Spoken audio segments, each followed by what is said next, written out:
Bienvenue dans ce premier épisode de Mémoire d'eau, héritage et horizon. Je suis Ornella Tchonké, doctorante en géographie, spécialité gestion intégrée des ressources en eau et ingénieure des eaux et forêts. Dans cet épisode, nous allons répondre à une question essentielle. Quelle différence entre savoir ancestral et savoir contemporain?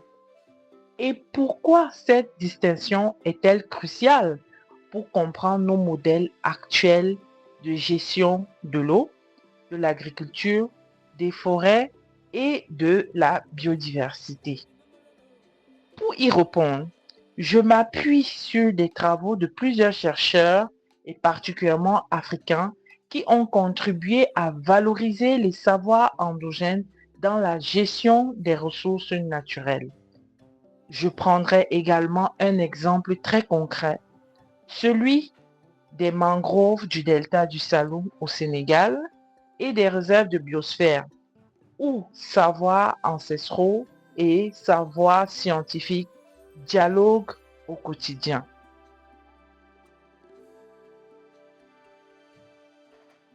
Avant d'aller plus loin, posons les bases.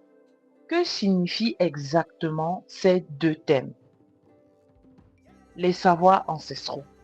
Les savoirs ancestraux, aussi appelés savoirs traditionnels, savoirs locaux ou savoirs endogènes, sont définis par l'UNESCO et la Convention sur la biodiversité biologique comme des connaissances développées, entretenues et transmises de génération en génération au sein d'une communauté. Le chercheur Fieke Beckers, dans son ouvrage de référence Sacré biologique, les décrit comme, et je cite, les corpuscules cumulatifs de connaissances évoluant par des processus adaptatifs et transmis culturellement concernant leurs relations entre les êtres vivants et leur environnement. Quelles sont leurs caractéristiques? Ces savoirs se caractérisent par leur transmission orale et pratique, leur ancrage territorial fort, leur dimension adaptative et ils évoluent avec le temps, et leur validation par l'expérience sur le long terme. Maintenant, savoir contemporain. Les savoirs contemporains ou savoirs scientifiques modernes sont quant à eux définis par l'Académie des sciences comme, et je cite à nouveau, un ensemble de connaissances rationnelles obtenues par des méthodes systématiques soumises à la vérification empirique et à la validation par les pairs. Elles se caractérisent par leur transmission écrite et formalisée, leur vocation universelle applicable partout, leur méthode standardisée et reproductible et leur recherche de lois générales et modélisation. L'essentiel à retenir, comme le souligne la plateforme intergouvernementale sur la biodiversité dans son rapport de 2019, ces deux systèmes de connaissances ne s'opposent pas. Elles sont complémentaires et peuvent contribuer ensemble à relever les défis environnementaux contemporains. Maintenant que ces deux définitions sont posées, explorons plus concrètement ces deux formes de savoir. Dans notre première partie, nous allons parler du savoir ancestral, une connaissance enracinée dans la biosphère. Les savoirs ancestrales reposent sur l'observation directe et continue de la nature, l'eau, les sols, la faune, la flore et les cycles écologiques. Le philosophe béninois Paulin Ontondine dans son ouvrage de référence Les savoirs endogènes, piste pour une recherche publiée en 1994, souligne que ces connaissances sont produites localement, transmises oralement et profondément ancrées dans les pratiques communautaires. Le sociologue camerounais Francine Nyamdjong, dans ses travaux sur l'anthropologie des savoirs, rappelle que ces connaissances intègrent toujours les dimensions sociales, culturelles et même spirituelles. Ce qui en fait est un système de gestion holistique et durable. Prenons un exemple concret. Les mangroves du delta du Saloum. Dans la zone côtière du Sénégal, notamment le delta du Saloum, classé réserve de biosphère depuis 1981 et site Ramsar depuis 1984, les communautés locales et particulièrement les femmes possèdent un savoir remarquable sur la gestion des mangroves.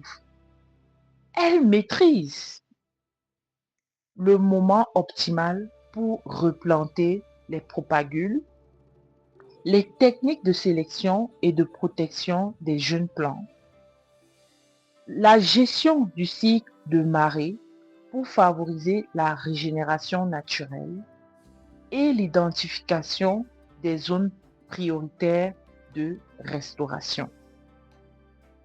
Ces pratiques transmises de génération en génération ont permis de maintenir l'équilibre écologique de l'écosystème qui sont essentiels. Essentiels pourquoi? Pour la biodiversité marine, pour la pêche artisanale, pour la protection côtière contre l'érosion et même pour la séquestration du carbone, un enjeu climatique majeur. Et ce qui est fascinant, c'est que des études récentes, notamment celles menées par le Centre de suivi écologique de Dakar, confirment l'efficacité de ces pratiques traditionnelles de régénération. La science valide ce que les communautés savent depuis longtemps.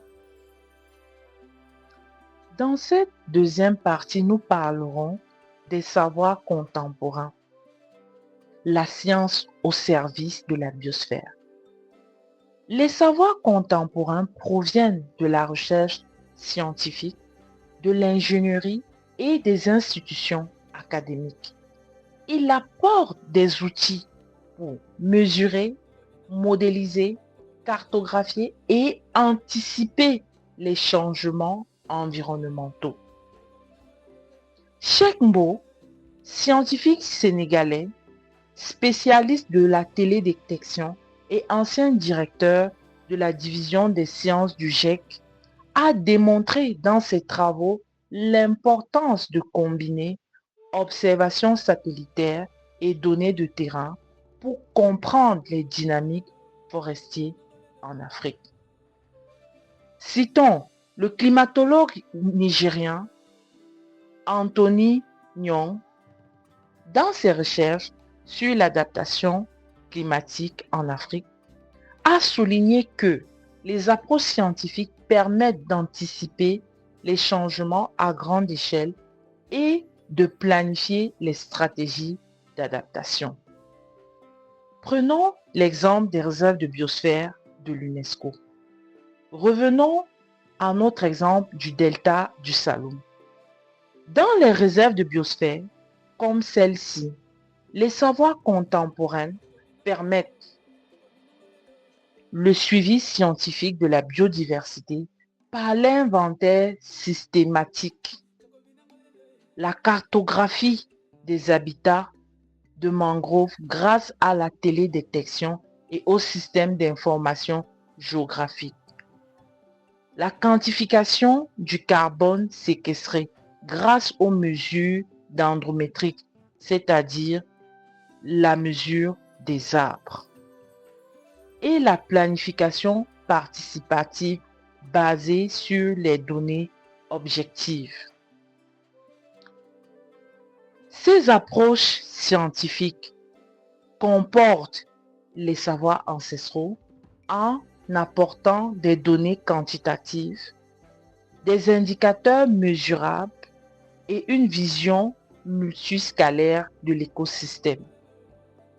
On peut voir à la fois le détail local et la vision globale. Dans cette troisième partie, nous allons analyser les différences principales entre ces deux formes de savoir. Plus concrètement, trois différences majeures se dégagent. Première différence, le mode de transmission. Le savoir ancestral se transmet de manière orale par l'apprentissage pratique au sein de la communauté. On apprend en observant, en faisant, en écoutant les anciens. Quant au savoir contemporain, se transmet de manière écrite et formalisée avec une validation par les pairs et une diffusion institutionnelle, universités, revues scientifiques et conférences. Deuxième différence à l'échelle spatiale et temporelle. Comme l'explique Anthony Nyon dans ses travaux sur le climat, les savoirs ancestraux sont très conceptualisés. Ils sont adaptés à un écosystème précis, à un territoire donné, avec une profondeur temporelle qui peut s'étendre sur plusieurs générations, parfois des siècles. Les savoirs contemporains cherchent la généralisation, la modélisation applicable à plusieurs contextes avec une capacité de projection dans le futur grâce aux modèles et aux scénarios. Troisième différence, l'objectif et la finalité. Pour Paulin Ontonji, les savoirs locaux visent l'équilibre écologique et la résilience communautaire. C'est une approche essentiellement qualitative et adaptative. Comment vivre durablement avec son environnement. Les savoirs contemporains visent la prévision, l'optimisation technique et la gestion rationalisée.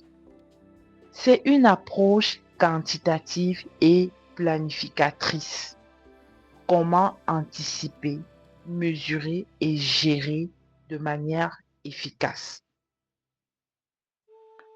Ces deux différences ne signifient pas qu'un savoir est meilleur que l'autre.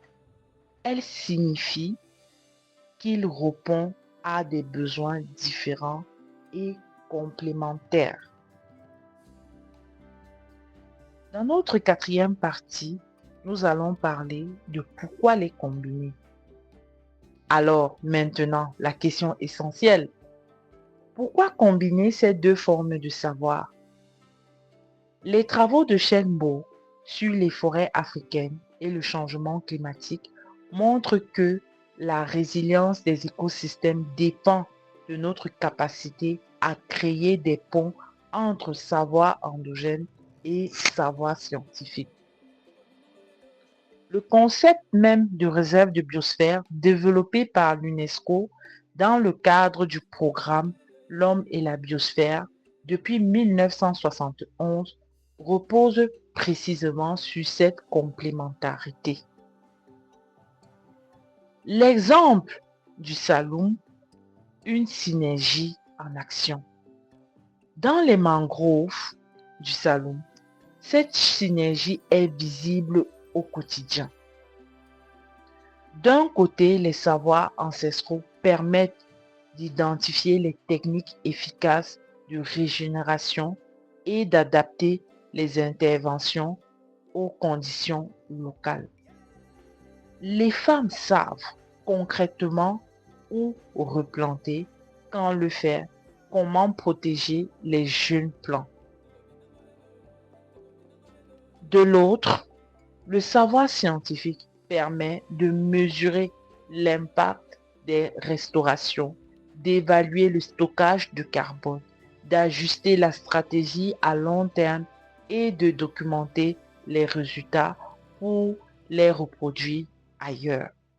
Cette approche intégrée n'est pas qu'une théorie. Elle est reconnue par le GIEC dans son 6e rapport d'évaluation qui souligne explicitement l'importance des savoirs locaux et autochtones pour l'adaptation climatique. Et sur le terrain, je l'ai constaté moi-même. C'est quand les deux savoirs dialoguent dans le respect mutuel que les solutions les plus durables émergent. Parce que les savoirs ancestraux apportent la connaissance fine du contexte et les savoirs scientifiques apportent la capacité d'anticipation et de mesure. C'est une rencontre qui construit la résilience. Alors, pour conclure, les savoirs ancestraux et les savoirs contemporains ne s'opposent pas, ils se complètent. L'exemple des mangroves du delta du Saloum et des réserves de biosphère montre que lorsque ces savoirs dialoguent dans le respect mutuel et la reconnaissance de leurs apports respectifs, nous renforçons significativement notre capacité à protéger nos forêts, nos eaux et notre biodiversité face aux défis du changement climatique. Cette complémentarité n'est pas qu'une question de méthodologie. C'est un impératif pour construire des solutions durables, efficaces et justes. Merci pour votre attention. Si cet épisode vous a plu, n'hésitez pas à le partager, à vous abonner et à me faire part de vos réflexions. Dans le prochain épisode, nous explorerons un autre aspect de cette rencontre entre héritage et horizon. Merci.